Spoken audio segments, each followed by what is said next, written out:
وشفيعنا سيدنا محمد صلى الله عليه وسلم وعلى آله وأصحابه والتابعين والعلماء أهل السنة والجماعة خصوصا النحية وخصوصا إلى حضرتي هذا مؤلف كتاب سفينة النجاة وحديث 40 الفاتحة. أعوذ بالله من الشيطان الرجيم. بسم الله الرحمن الرحيم. Alhamdulillahi rabbil alamin. Ar-Rahmanir Rahim. Maliki yaumiddin.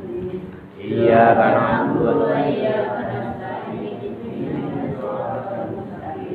Shiratal ladzina an'amta 'alaihim ghairil maghdubi 'alaihim waladdallin.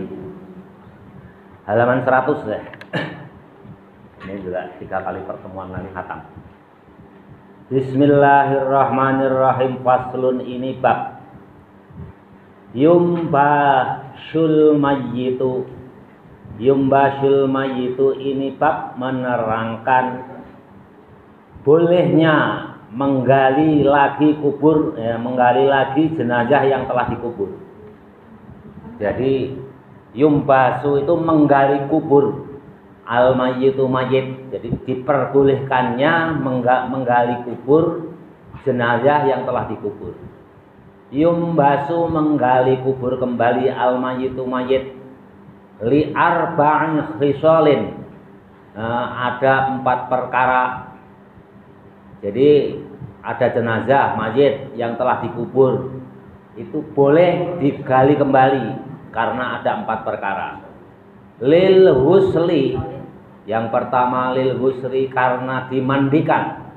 Idza lam yataghayyar, ketika belum berubah mayit. Jadi kalau mayit itu selama belum berubah, diperkirakan belum busuk, ya, itu boleh digali lagi. Digali lagi untuk keperluan tertentu. Wali taujihihi, dan karena menghadapnya mayit. Mayit itu menghadapnya salah. Ilal kiblati, kepada kiblat. Jadi kalau pas waktu menguburnya mungkin ragu-ragu karena bantal mayit itu namanya gelu. Karena kalau di Jawa Barat apa itu? Kalau di Jawa itu gelu. Itu mungkin miring, ragu-ragu untuk membenarkan menghadap kiblatnya, itu boleh digali lagi. Yang kedua wali taujihihi, dan karena mengarah wajahnya mayit ilal kiblati, mengarah ke kiblat, itu boleh digali lagi. Atau belum dimandikan, lupa belum dimandikan, boleh. Tapi dengan catatan kalau perkiraannya itu belum berubah, jadi belum busuk mayit itu. Yang ketiga walil mali, dan karena harta.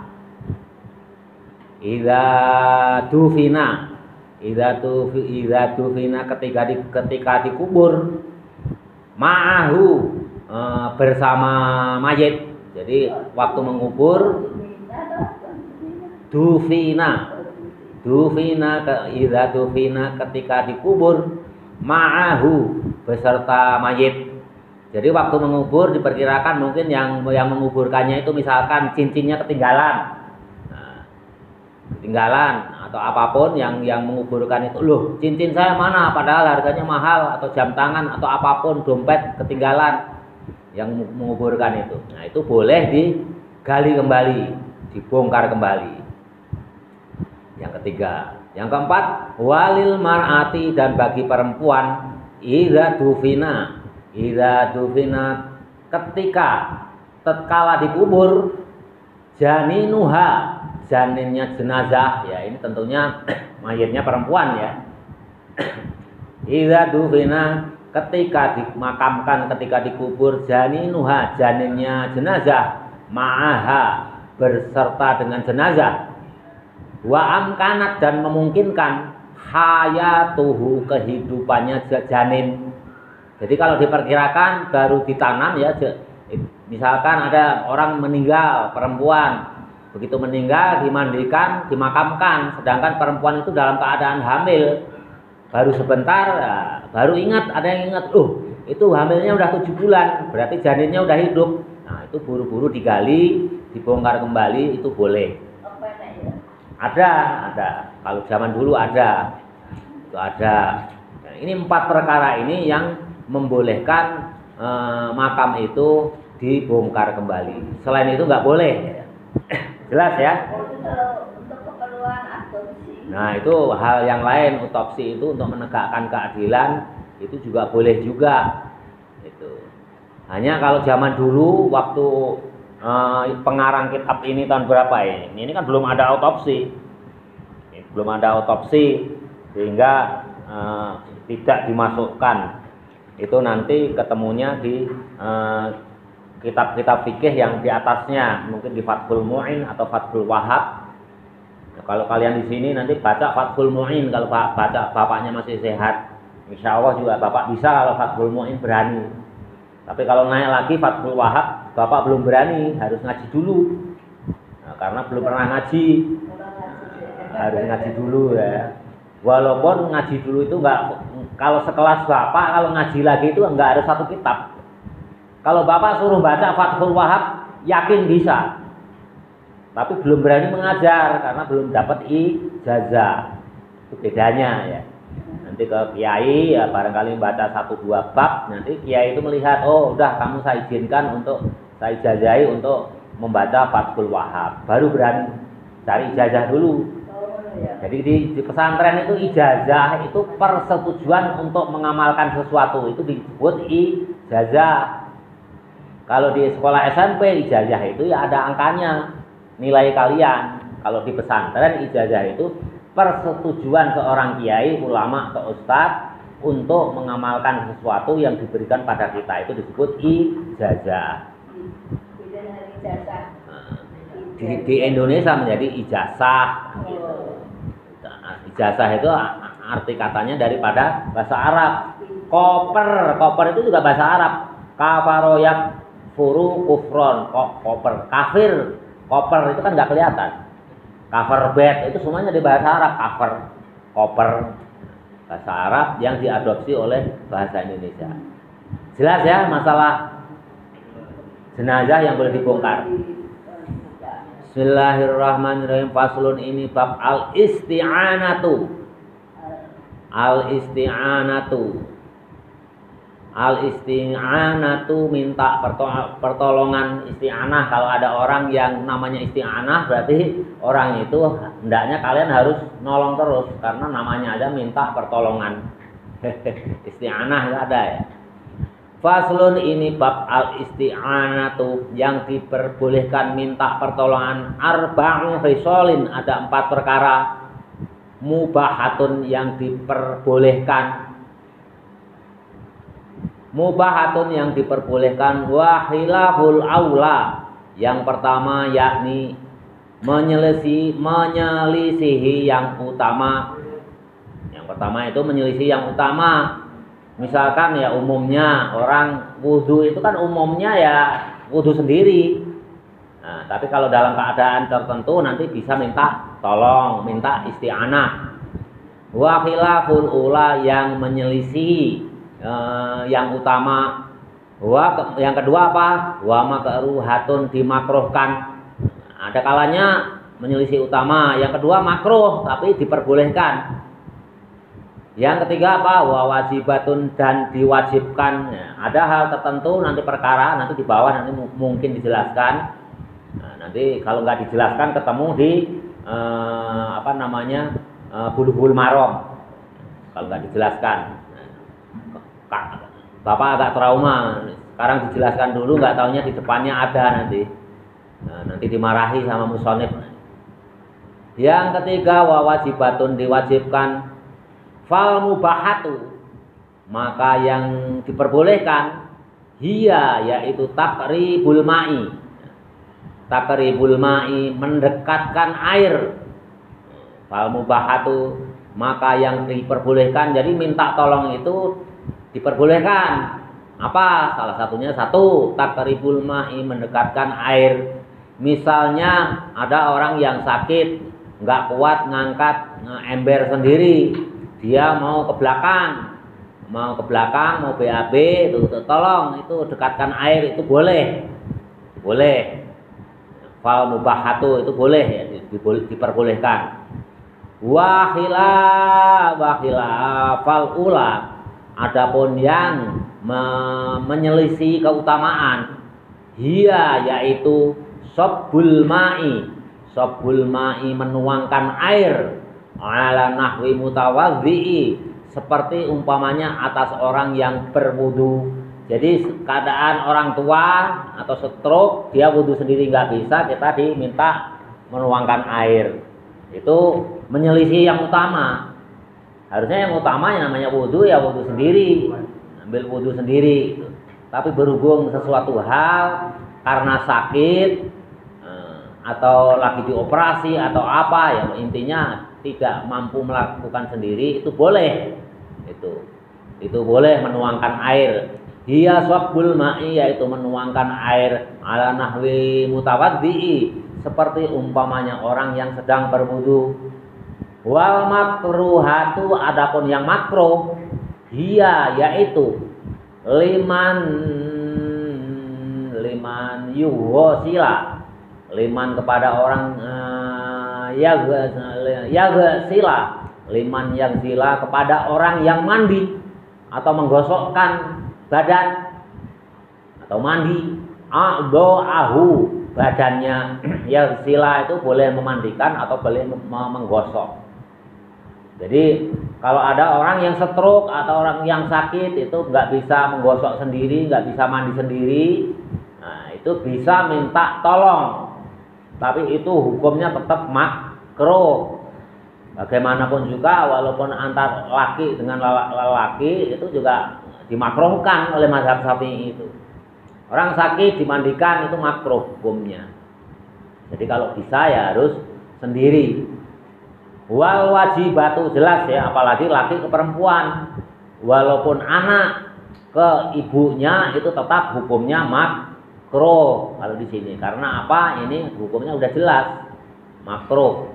Wal makruhatu, adapun yang dimakruhkan hiya yaitu liman pada orang yaghsila, yang memandikan atau menggosok, artinya memandikan itu menggosok a'dha'ahu, anggota badannya orang lain.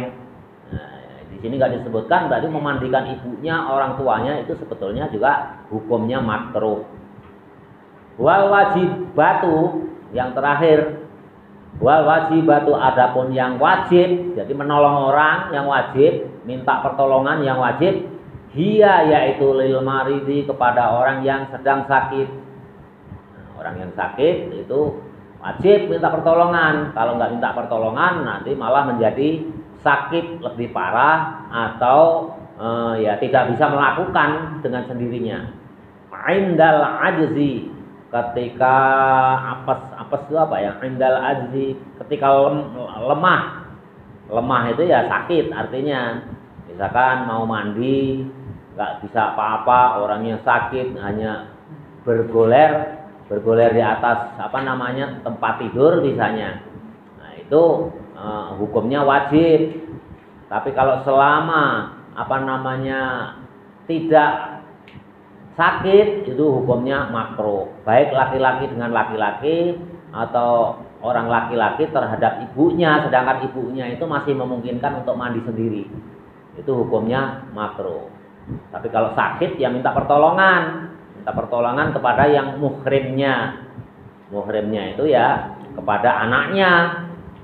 Kadang-kadang ada orang salah kaprah, wah itu bukan muhrimnya, satu rumah, itu adik ipar, kakak ipar, atau saudara sepupu itu dianggap muhrim. Itu ajnabiyah. Muhrim itu yang dilarang dinikahi. Sepupu itu boleh enggak dinikahi? Anak paman, anak bibi, anak uwak, boleh enggak? Boleh. Itu bukan muhrim, itu namanya ajnabiyah. Ya.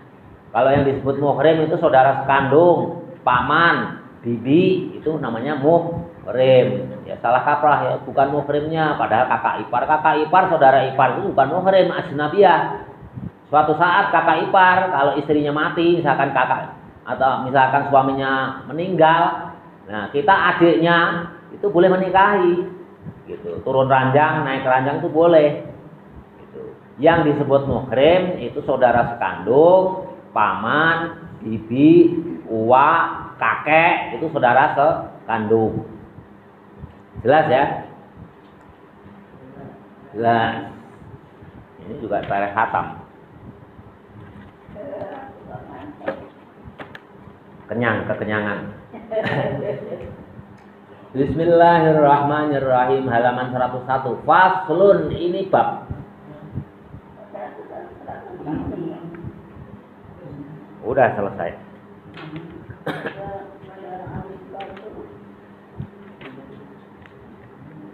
Oh itu mah bukan, di bawah garis itu bukan.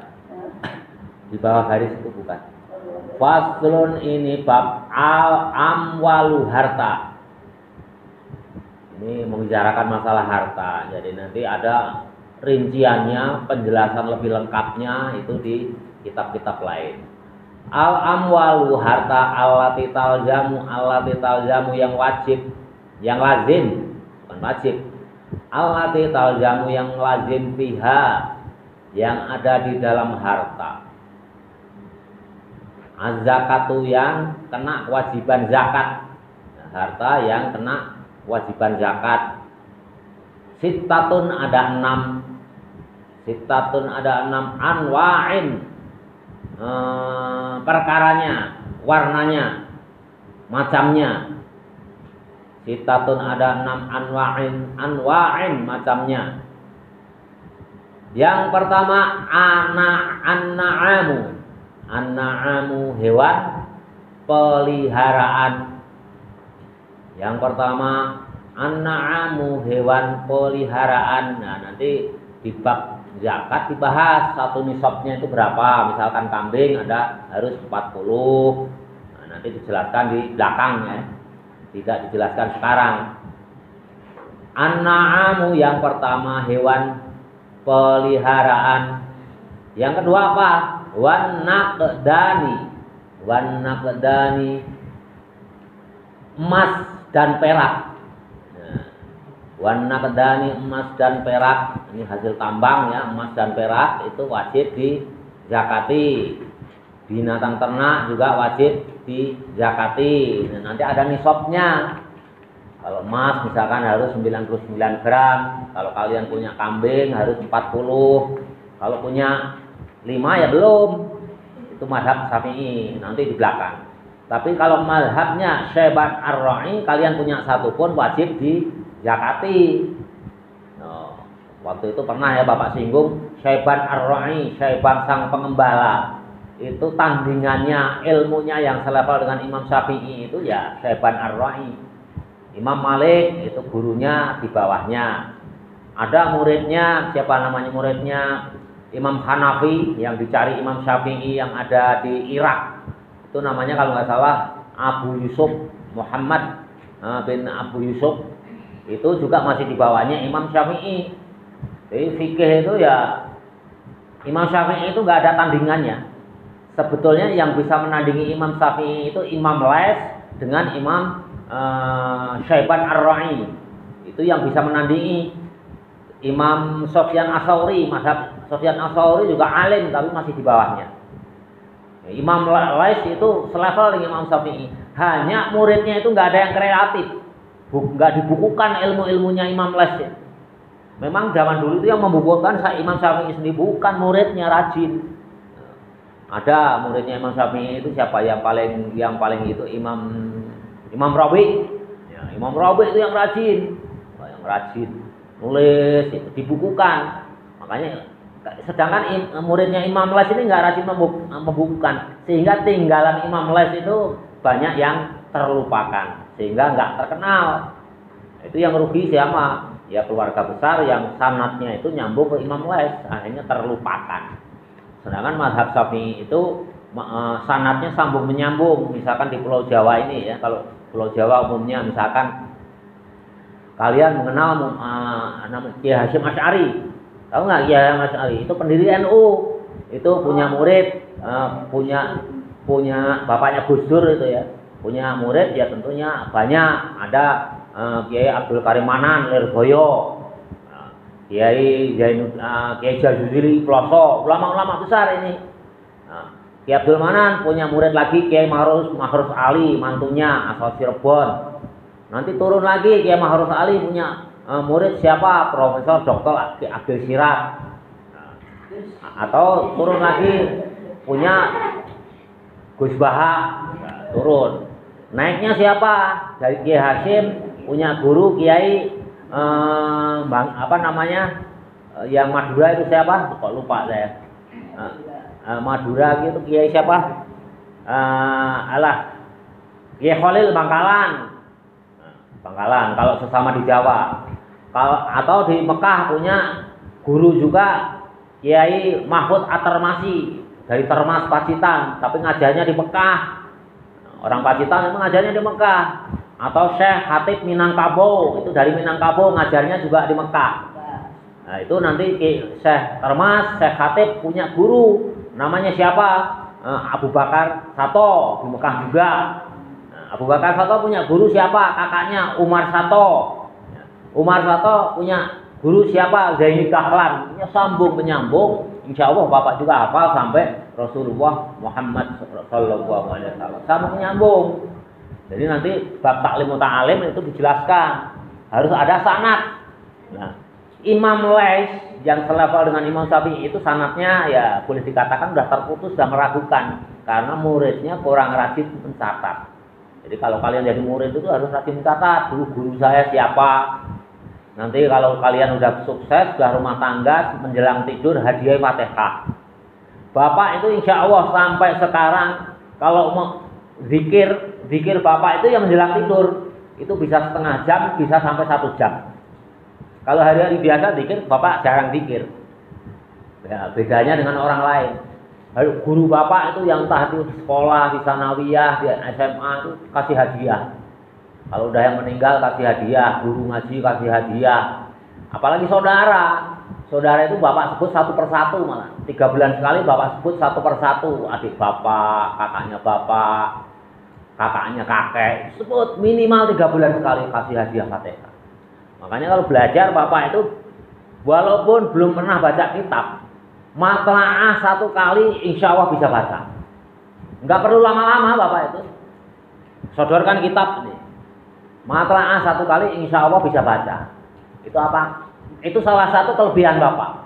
Nah ini karomah Bapak itu ya, disodorkan suatu kitab itu sekali aja matlaah sebentar langsung hafal, bisa mengajarkan. Hanya masalahnya dapat ijazah atau belum dari gurunya, itu yang membatasi. Beda kalau dengan orang umum yang penting bisa baca, sok jagoan, bisa berani ngajarkan. Nah belum dapat ijazah kok berani. Ya, kalau kalian misalkan belum sarjana ya belum diizinkan oleh pemerintah itu untuk ngajar, nggak akan diterima ngelamar. Ya sama di kalangan pesantren sanad itu sebelum mendapatkan ijazah tidak boleh ngajar walaupun bisa baca. Bedanya itu, ya jelas ya. Misalkan Bapak disodorkan Fathul Wahab, besok ngajar bisa Bapak juga. Asal ada aja mau ngasih ijazah mengizinkan Bapak ngajar Fathul Wahab. Tapi bacanya bisa, ya, bacanya bisa Bapak itu. Malah Fathul Wahab itu malah mudah, Fathul Mu'in itu lebih sulit pemahamannya. Tapi ya bisa ya, dikasih lebih tinggi lagi mahali. Asal ada yang ngasih ijazah, Bapak bisa berani mengajarkan. Tapi dengan catatan ada yang mengijazahkan. Ijazah itu yang berat, belum tentu bisa baca, itu diizinkan oleh kiai, ya, oleh kiai yang alim tentunya. Jelas ya. Wan nabdani emas dan perak. Mana yang larinya? 102. A'udzubillahi minasyaitonirrajim. Wal mu'asyaratu yang ketiga apa? Buah-buahan. Mu'asyarah bil ma'ruf. Orang yang nikah itu juga atau hendaklah kamu kumpuli mu'asyarah bil ma'ruf. Itu kan pembuahan. Orang yang nikah itu juga membuahi, makanya istilahnya sama. Wal mu'asyaratu dan buah-buahan. Buah-buahan itu juga kena nisabnya. Nisabnya berapa? Ya nanti bab buah-buahan. Nah, kalau sekarang udah era sekarang itu masalah nisab itu udah diperbaharui oleh ulama besar dari Mesir, Imam Qardawi. Imam Qardawi. Kangkung, kalau Imam Syafi'i, mazhab Syafi'i itu nggak kena wajib zakat. Kangkung. Ya, yang kena wajib zakat ya apa? Padi. Sekarang petani kangkung di Indramayu itu sawahnya 10 hektar. Hasilnya berapa ratus juta itu? Ya, dibandingkan dengan petani yang punya sawah setengah hektar, itu kan itu udah kena zakat. Kalau fikih Syafi'i itu padi setengah hektar udah kena zakat. Tapi kalau kangkung itu nggak kena zakat. Tapi kenapa yang punya 2 hektar kangkung ya hasilnya berlimpah beberapa kali lipat dari petani padi, kok nggak kena wajib zakat? Oleh Yusuf Qardawi, ulama Mesir sana itu diperbarui ijtihadnya, yaitu kena. Walaupun di kitab-kitab kuning itu namanya kangkung itu nggak kena zakat. Kangkung, bayem, ya dulu kalau kangkung nanam ya hanya apa namanya, hanya di kebun untuk dia ini petik sendiri itu aja kan. Paling ya agak banyak ke pasar sedikit. Kalau sekarang kan enggak.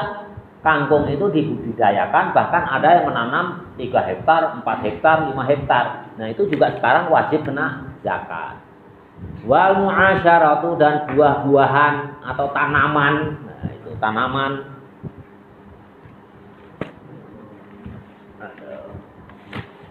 Berikutnya wa amwalut tijarati, dan harta perdagangan. Nah ini kayak mengingatkan bapaknya, bapak dagang juga belum bayar zakat, padahal udah mau 3 tahun. Mudah-mudahan ya harus dibayar. Ini mengingatkan ke diri bapak walaupun sedikit. Ya mudah-mudahan mungkin sekarang sudah mencapai kepada nisabnya, belum bapak hitung. Nah, nanti dihitung ada nisabnya, ya itu kalau mazhab Syafi'i. Tapi kalau mazhabnya Syaiban Ar-Ra'i ya pokoknya nisabnya punya modal 100.000 ya 2,5% kalau nggak salah tijarah itu. Nanti ada di bawahnya. Ya harus dibayar 2.500. Ya untuk kehati-hatian. Memang kalau dagang 100.000 dengan 100 juta memang nggak sama. Ya sama alasan Syaiban Ar-Ra'i itu bener. Misalkan kalian punya binatang 5 kan nisabnya itu 40 kan nggak salah. 40 atau 39. Tuh, memang punya 5 dengan 39 beda, sama-sama misalkan mengembala ke lapangan ladang rumput, kan lewat jalan. Nanti dombanya itu masing-masing juga di jalan, ya enggak? Sama-sama mengganggu orang, ya kan? Mau yang 5, mau yang 40 sama-sama mengganggu orang, maka harus dizakati, harus dibersihkan. Punya satu pun sama, nggak menutup kemungkinan di jalan. Kalau di jalan resiko diinjak orang pun sama, makanya harus dibersihkan. Kalau Syaiban Ar-Ra'i ditanya, ya Syaiban Ar-Ra'i, ini Imam Syafi'i yang tanya. Ini riwayat ini terkenal sekali. Ada apa ya Syafi'i? Bagaimana pendapatmu nisabnya apa namanya hewan ternak? Ala madhabi atau ala madhabika, menurut madhabku atau madhabmu, kata Syaiban Ar-Ra'i.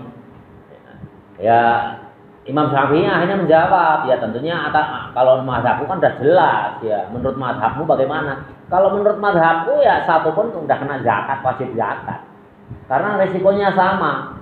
Apa kalian kalau mengembala kambing 1 ekor itu nggak menutup kemungkinan dia nyerempet ke kebun orang, itu makan tanaman orang lain? Ya sama, resikonya sama. Punya 1 sama, punya 1.000 juga sama. Karena resikonya sama-sama memungkinkan di tengah jalan, pipis di tengah jalan, akhirnya diinjek orang, atau masuk kebun orang, atau sambil lewat itu dipager, makan tanaman orang lain, sama. Resikonya sama. Makanya kalau menurut saya 1 pun harus wajib dizakati.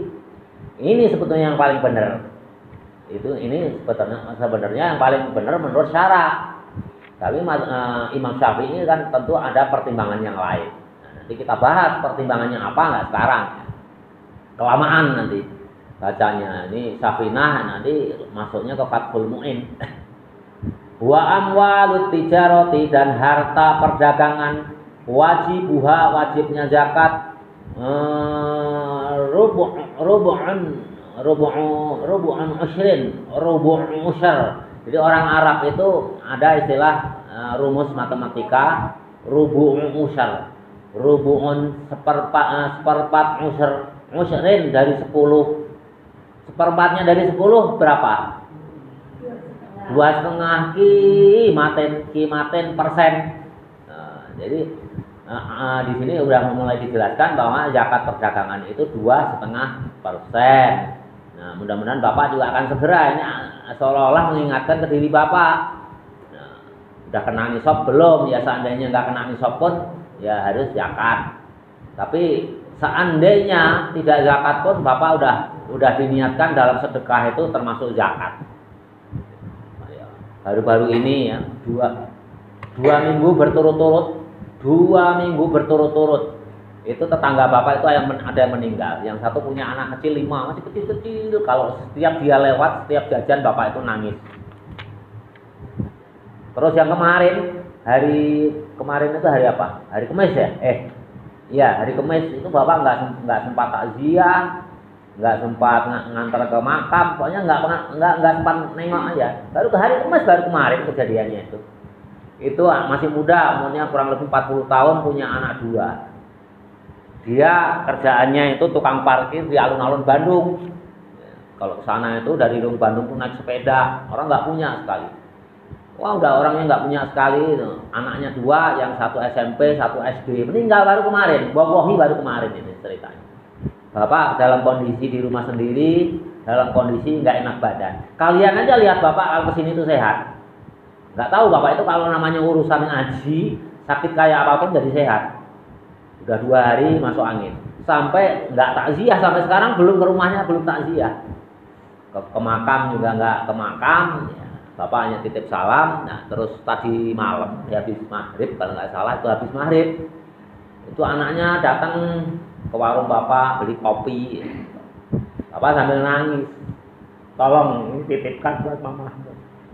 Sambil nangis. Tolong titipkan buat mama. Minta maaf, Bapak belum bisa takziah. Ngamplopin itu cukup besar. Ya. Untuk level Bapak itu cukup besar sekali. Bukan hanya 100.000, 200.000, yakin lebih besar lagi. Nah, insya Allah ini juga, insya Allah kalau Bapak nggak ngitung pun Allah udah maha tahu lah. Apalagi yang ini yatim 5 ini, dia di sini itu ikut suaminya masih ikut orang tuanya. Ini bermasalah. Nah, di rumah orang tuanya itu ada juga keponakannya. Keponakannya ini selalu memusuhi. Nah, yang ditinggal mati suaminya itu selalu kalau ke warung curhat ke Bapak. Ini gimana Pak Waki, gimana Kong, gimana Pak Waki.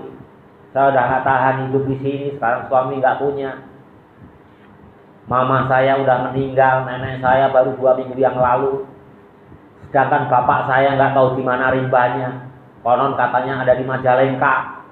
Tapi nggak tahu bapaknya udah nggak ngurus. Dia di rumahnya itu tinggal ada kakeknya. Di rumah kakeknya. Dia cita-citanya itu mau pulang ke kakeknya. Terus bapak nanya, kalau kamu pulang itu mau ngapain? Ya buka lapak lah Pak, punya modal belum. Nah, makanya kalau udah menghadapi yang gini tuh bapak seolah-olah ingin dilahirkan kembali, ingin muda kembali, ingin menjadi orang yang kaya raya. Nggak bisa apa-apa, bapak nggak bisa bantu. Coba bayangkan, kalau kalian dicurhat yang demikian, sedangkan kalian sudah tahu hukum-hukum Islam, bagaimana perasaan kalian? Ini yang sangat menyakitkan. Bapak otomatis anak yatim 5. Itu bapak itu, ya Allah, seandainya Engkau perkenankan aku dilahirkan kembali, aku ingin sekolah yang benar, belajar yang benar, ingin jadi orang yang kaya raya. Bapak nggak mau cita-cita jadi orang yang bisa ngajar-ngajar. Karena apa? Bapak nggak bisa apa-apa. Sedangkan di masjid bapak itu berlomba-lomba membangun masjid, membangun pesantren, madrasah. Itu yang mewah. Dari pihak masjid nggak ada yang memperhatikan yang gitu-gitu. Mana ada orang yang masjid sekarang yang mau memperhatikan. Tapi curhatnya ke bapak. Jadi bapak itu kerjaannya kalau di warung, kalau dicurhati, ya warung itu kan tempatnya gosip. Di mana warung? Menurut hadis Nabi, sejelek-jelek tempat adalah pasar. Itu sejelek-jelek tempat, tapi sebaik-baik tempat adalah masjid, walaupun masjid itu kotor. Itu hadis Nabi. Warung termasuk pasar juga. Tempatnya gosip itu ya warung, orang curhat ini itu ada ya, wah, bapak itu dianggapnya udah orang kaya. Bapak yang pinjem ini sampai pusing gitu. Tapi kalau menghadapi anak yatim yang begitu curhat gitu, bayangkan kalau kalian tahu ilmunya, kalian nggak bisa apa-apa.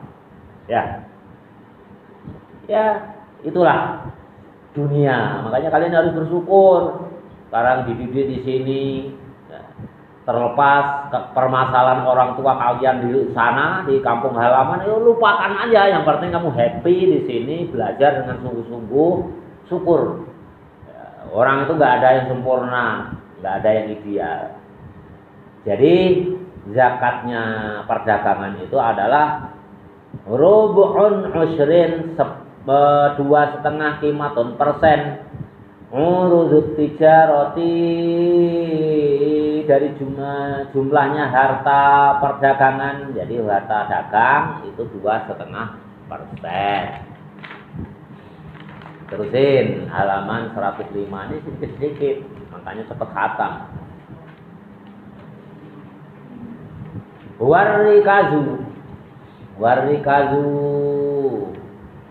Warrikazu dan harta terpendam. Warrikazu dan harta karun. Warrikazu itu kalau Kiai Jawa maknanya ya memanainya harta karun. Padahal karun itu kan zaman Nabi siapa? Fir'aun ya, zaman Nabi Musa ya. Raja Fir'aun ya. Tapi dipakai istilah sampai sekarang. Kalau harta terpendam, kalau kamu menemukan harta itu disebutnya harta karun. Warrikazu dan harta terpendam kan banyak. Entah di laut, entah di daratan, itu harta terpendam itu banyak sekali. Karena apa? Karena faktor ada gempa alam. Seperti di Gunung Padang Bogor. Sampai sekarang masyarakat internasional fokus terhadap di Cianjur atau Bogor, di Cianjur dan Bogor aja. Gunung Padang yang ada di Cianjur. Itu untuk penelitian. Nah, itu ilmuwan dunia, ilmuwan barat itu udah ketar-ketir. Maka dihambat untuk penelitiannya di harta terbenam di Gunung Padang Cianjur itu. Karena kalau itu nanti diteliti terbukti bahwa peninggalan sejarahnya itu lebih tua dari yang sudah ditemukan di Mesir, piramid itu, heboh dunia itu. Jadi berubah sejarah itu. Itu salah satu peninggalan yang terkaitannya sejarah. Dengan harta-harta itu banyak. Dulu itu yang menjadi tempat tinggal ya, seperti gunung di Serang itu di Banten Krakatau. Wah, itu berapa desa itu yang terbenam. Nah, itu plus hartanya juga terbenam. Di sana kalau kamu cari harta karun daerah sana, tapi nggak tahu harus menggali berapa meter kan nggak tahu. Digali pun nggak boleh karena sama pemerintah. Nah, itu banyak. Makanya banyak orang yang di Jawa Timur, Jawa Tengah itu menggali, itu banyak yang menemukan uang keping emas peninggalan kerajaan Yaman dulu terpendam karena meletusnya Gunung Merapi. Begitu juga di laut itu sama, termasuk harta terpendam, harta rikas itu banyak sekali kan. Nah, itu banyak sekali. Dulu ada orang yang ingin menyelam ke dasar laut, itu cari perahu-perahu zaman dulu kan banyak yang tenggelam tuh. Kalau dulunya kan perahunya belum canggih. Nah, itu sehingga berserakan di dasar laut. Soan seorang kiai pernah kakak bapak itu jazak kiainya itu ya, disebut waras enggak, ya lahiriahnya enggak waras, disebut gila juga karena memang punya kemampuan lebih. Nanya, akhirnya berhasil kasih hadiah mobil. Itu kakak sepupu bapak itu. Nah, itu. Nah, harta rikas itu termasuk yang harta karun ya. Dulu kan misalkan antar kerajaan itu, dari kerajaan di Jepara misalkan ke Jawa Timur naik ke laut tenggelam. Nah, itu hartanya itu termasuk harta rikas. Sampai sekarang masih banyak. Nah, itu harta rikas. Harus dizakati. Wal ma'dinu dan logam pertambangan. Wal ma'dinu dan logam itu juga harus dizakati, termasuk tembaga ya di sini karena logam. Bukan hanya emas perak aja, termasuk tembaga itu juga wajib dizakati. Bukan hanya itu besi, itu kan juga logam masuknya, itu dizakati. Pokoknya logam-logaman itu dizakati semua. Berikutnya nomor halaman 108. Jam berapa itu? Jam 4? Lebih 8. Satu pasal lagi ya. Bismillahirrahmanirrahim. Faslun, ini bab yajibu yang wajib. Saumu Ramadhana. Sudah selesai. Nah nanti rincinya ya nanti di kitab yang lain ya. Makanya nanti naik ke kitab Bulughul Maram. Nanti habis Bulughul Maram, Fathul Mu'in, urut-urutannya gitu, harus urut ya. Bismillahirrahmanirrahim. Faslun, ini bab yajibu wajib saumu Ramadhana, puasa di bulan Ramadan bi ahadin, dengan seseorang, bi ahadin umurin, menjadi perkaranya seseorang, setiap orang. Jadi wajibnya puasa Ramadan itu menjadi perkaranya setiap orang. Khomsatin ada 5. Khomsatin ada 5. Yajibu wajib saumu Ramadhana, puasa bulan Ramadan. Bi ahadin bagi seseorang, umurin perkaranya. Jadi menjadi perkaranya setiap seseorang. Jadi maksudnya ya menjadi kewajiban seseorang, fardhu ain. Kalau sudah memenuhi syarat ya harus puasa. Khamsatin ada 5. Khamsatin ada 5. Ahadiha. Ahadiha salah satunya. Umurin itu bukan seseorang. Bi ahadin umurin, ada salah. Yajibu wajib saumu Ramadhana, puasa bulan Ramadan.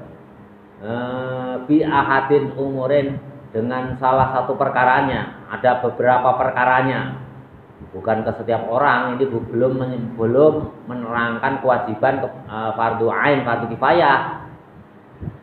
Jadi kepada seseorang, bi ahadin dengan seseorang, umurin perkaranya. Jadi puasa Ramadan itu kepada seseorang itu ada 3 perkara. Oh ya udah benar, yang tadi yang depan tadi udah benar. Udah benar. Jadi kita diwajibkan, intinya kita diwajibkan puasa. Itu adalah fardhu ain, diwajibkan kepada setiap orang. Bi ahadin umurin, dengan setiap orang perkaranya, ini fardhu ain. Khamsatin ada 5. Ahadihima, ahadiha. Salah ahadiha yang pertama, perkaranya menjelang perkaranya kaitannya dengan puasa bulan Ramadan. Bi kamali Sya'bana, bi kamali Sya'bana, dengan sempurnanya bulan Sya'ban. Bikamali Sya'bana, dengan sempurnanya bulan Sya'ban. Jadi kalau kalian menangi itu apa ya? Menemui bulan Sya'ban, menemui bulan Sya'ban, karena kalian sudah sah sebagai mukallaf itu yang sudah terkena hukum puasa, kalian ketemu bulan Sya'ban, maka besoknya berarti kalian harus punya kewajiban puasa. Bi kamali Sya'bana, dengan sempurnanya bulan Sya'ban, salasina, sempurna tanggal 30. Kalian hidup ketemu bulan tanggal 30 bulan Sya'ban, berarti kalian kena wajib puasa. Yauman harinya, salasina yauman harinya berarti tanggal 30. Tapi kalau baru tanggal 29 belum kena wajib, masih ada persyaratan lain. Tapi kalau kalian ketemu tanggal 30 Sya'ban, nah besoknya harus wajib puasa, kena hukum wajib puasa. Wasaniha, dan yang kedua kaitannya dengan bulan Ramadan, saum Ramadan, biru yatil halali, dengan melihat tanggal, ya, dengan melihat tanggal fi haqqin, untuk mencari kebenaran, fi haqqin, dalam kebenaran. Kalau 30 itu udah pasti besok tanggal 1 Ramadan. Tapi kalau tanggal 29 baru tanggal 29 Sa'ban, berarti besoknya kalian belum wajib puasa. Nah, tapi harus melihat tanggal dulu, bi ru'yatil halali, dengan melihat tanggal bi ru'yatil hilali juga boleh. Yang umumnya membacanya bi ru'yatil hilali, dengan melihat tanggal, tapi kalau kalian baca halali juga boleh. Fi haqqin, untuk mencari kebenaran. Man ro'ahu, man utawi sapane tawang, man ro'ahu, barang siapa ro'a yang melihat sapa man hu, pada tanggal. Jadi harus ada yang melihat tanggal untuk melihat kebenaran. Udah kelihatan belum tanggal 1 Ramadan itu? Nah, itu dilihat nanti tanggal 29 itu kita sudah melihat. Harus mulai tanggal 29 Ramadan, 29 Sa'ban itu melihat. Jadi mazhab Syafi'i itu ru'yatul hilal. Wa in kana fasikon, dan jika yang melihat hilal itu orang fasik. Ya, walaupun wa in kana fasikon, dan walaupun, tepatnya walaupun ing ini bukan dimaknai jika, tapi walaupun, dan walaupun yang melihat hilal itu orang fasik. Wah, itu boleh. Jadi orang fasik itu melihat tanggal, tidak harus orang soleh yang melihat tanggal itu. Jadi orang fasik pun boleh. Wa in kana fasikon, dan walaupun yang melihat tanggal itu orang fasik. Orang fasik itu apa sih? Kalau yang ringan-ringan ya, yang melanggar agama kecil-kecilan lah, suka mabuk, tapi tetap aja masih ingat sholat, masih ingat kepada kiai. Ada enggak orang yang fasik, orang yang mabuk itu? Biasanya ada. Bapak itu punya, ya, masih saudara, mabuk berat, tiap hari kerjaannya mabuk, tapi dia nggak mau jauh-jauh dari masjid, tidur pun di masjid. Ada yang gitu itu ada. Itu bapak punya saudara itu yang gitu, itu ada. Ada juga zaman Nabi juga ada. Mu'aiman itu kerjaannya mabuk terus, mati tiap hari di riwayat. Tapi kalau mabuk itu nggak mau di pasar atau di perempatan, itu nggak mau. Mabuknya ya dekat-dekat masjid. Itu sahabat Nabi, mau dilaknat oleh sahabat aja nggak boleh. Mau dihukum oleh Umar itu nggak boleh. Jangan, biar saya yang mentakdir. Nah, tapi Nabi itu ya diberikan kelebihan ya. Nabi Yakub itu ya, istrinya itu kepepet, nggak bisa makan karena terisolir. Itu akhirnya menjual rambutnya dijual kepada raja.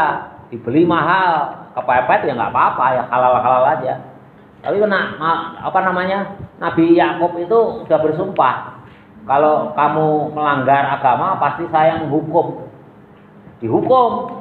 Sudah bersumpah, sudah didengar oleh malaikat, didengarkan oleh Allah. Nah, ditegur sama Allah, ya Yakub, istrimu itu orang solehah. Nah, biar kamu saya ajarkan caranya menghukum istrimu. Itu kan nggak boleh. Menjual rambut itu termasuk zina. Itu harus ditakdir 100 pukulan. Nah, diajarkan oleh Allah itu Nabi Yakub. Jadi mengakali itu ya ada sanadnya, bahkan menyambung kepada Allah, sanadnya dari Allah. Tapi tentunya yang tertentu. Ya, Yakub, biar kamu terbebas dari sumpahmu akan menghukum istrimu, silahkan. Tapi hendaknya kamu saya ajari, ambillah itu sapu lidi yang jumlahnya 100. Nah, kamu pukulkan kepada istrimu sekali pukul. Padahal hukum orang gila 100 pukulan kalau udah nikah itu. Nah, itu oleh Allah, itu yang ngajarkan Allah. Jadi mukili atau mengakali sesuatu itu boleh. Mengakali sesuatu itu boleh dalam hal tertentu. Nah, itu dalam hal tertentu dengan pertimbangan tertentu. Nah, Nabi Yakub ya soleh, istrinya solehah, ya dua-duanya orang soleh, kekasih Allah, ya Allah mengajarkan itu diakali. Begitu juga Nuaiman itu juga yang mentakdir Nabi sendiri. Ya kalau lagi mabuk ya nggak boleh masuk masjid, diusir dari masjid. Nanti udah hilang mabuknya ya sholat lagi sama Nabi. Nah ini dari dulu dari zaman Nabi, bukan hanya Nabi, bukan hanya Nuaiman, banyak. Nuaiman itu kasus mabuk juga, kasus memukul orang buta ya, Umi Maktum juga. Ada Uwais, namanya Uwais juga, itu tukang main merpati. Sama sahabat Nabi itu juga macam-macam. Dikiranya sahabat Nabi itu semuanya alim, enggak. Ada yang fasik. Makanya orang fasik pun boleh ru'yatul hilal. Di sini ada boleh ya. Man ro'ahu barang seseorang yang melihat tanggal wa in kana fasikon, walaupun yang melihat tanggal itu orang fasik boleh. Selama yang dilapori, nanti kan orang fasik itu laporan kepada pemimpinnya siapa? Ya tentunya di negara itu ya ada kan teropongnya, nanti di pantai. Apa memangnya semua orang itu nggak fasik ya? Semuanya fasik. Ya, adalah yang langgar dikit-dikit itu ya. Ada yang berat. Ya. Orang Departemen Agama juga ya sama, ya semuanya sama lah dengan kita. Orang pesantren pun yang fasik juga ada. Di mana-mana ada orang. Boleh. Selama yang dilapori nanti meyakini, tentunya kan nggak harus satu tempat. Wasali tuha, dan yang ketiga bisubutihi dengan menetapkan tanggal fihakin dalam kebenaran. Malam yarohu disandarkan kepada orang yang tidak melihat tanggal. Jadi ru'yatul hilal itu laporannya macam-macam. Ada yang melihat tanggal. Kalau di Indonesia ini pemerintah, Departemen Agama itu nggak tahu berapa tempat itu. Banyak sekali tempatnya, lebih dari 20 tempat. Bahkan mungkin tiap provinsi itu ada ru'yatul hilal. Tidak semua provinsi itu melaporkan melihat tanggal. Ada yang melaporkan melihat, ada yang tidak. Atau bahkan kadang-kadang semuanya tidak melihat. Jadi yang tidak melihat pun itu bisa kita jadikan sebagai patokan untuk menetapkan